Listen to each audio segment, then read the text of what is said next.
Hello everyone, welcome to my channel and welcome to week 4 of Timeless Memories, a YouTube hop, a vintage YouTube hop. And so, today, I struggled with this week, I'm not gonna lie. We had to alter vintage furniture, or make vintage furniture, or alter maybe doll furniture using vintage style. And, I really struggled, but I came up with something that I was quite pleased with because thanks to my grandmother. My grandmother was born back in the late 1800s, and she told me about a special Christmas when her father was coming home from war, and I don't know which war, probably the Civil War.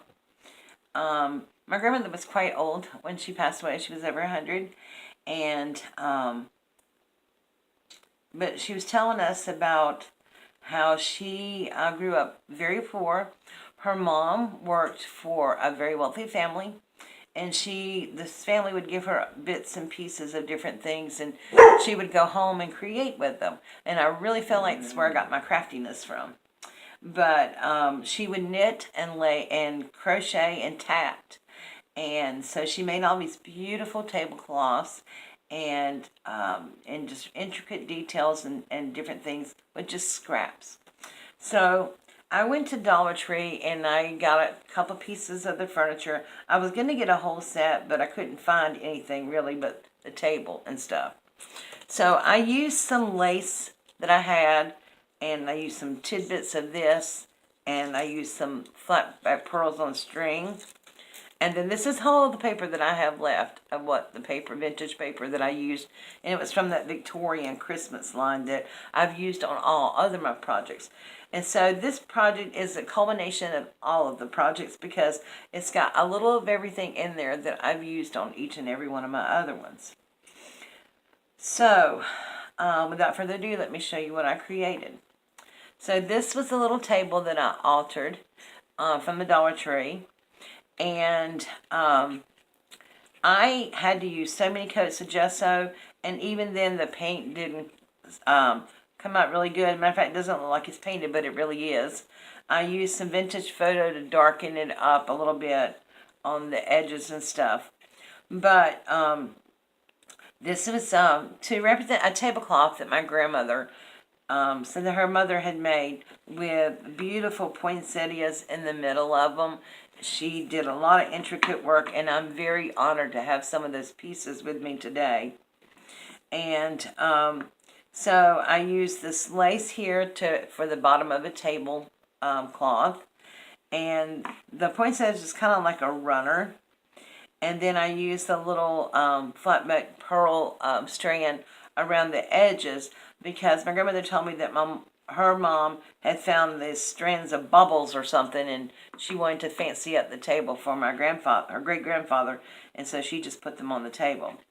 And then somebody threw out an old candelabra, and it took hours and hours to scrub it and stuff, but they were bent, and the candles really didn't stand up straight, but it didn't matter because she just thought it was beautiful, and I do too. And so that is the table that I created. On the top of it is the paper, and all I did was flip the table over and traced around it on the paper, and then cut it out on the inside of the line so that it would fit. And it did fit perfectly. And so, yep, that's my little table that I altered, and I think it came out really, really cute. And so, thank you, grandmother, for your beautiful stories. And then she told me about her first Christmas tree, and it was just a small little tiny tree. And her mom had found this like buffet, and it was falling apart. And she took it home and she cleaned it up, and she pretty much whitewashed it because they didn't have they couldn't afford paint and stuff. And then she used some little bubble things that she had for drawer handles, and so she used some of her tatted lace on it and some pearls, and so this is my little buffet, and I'm so thrilled with the way this turned out. So what I did was I gessoed it and painted it up too, but I'm telling you, the stuff is really, I probably should have used a darker paint, but like I said, I wanted to do like kind of a whitewash feel to it. So I took the paper and I measured these little drawers out. They don't open, so it's kind of a feat. And I just cut the little strips and I put them on the drawer fronts. And then I took 3 little of the pearls, each little tiny pearls, and I put them for the pulls. And then this is the last piece of this, is my favorite lace, but I just thought it looked so fancy, and that's what my grandmother said, that her mom wanted it to be fancy for her father when she came home. And so I put this around here, and it was meant to be because it fit just perfect.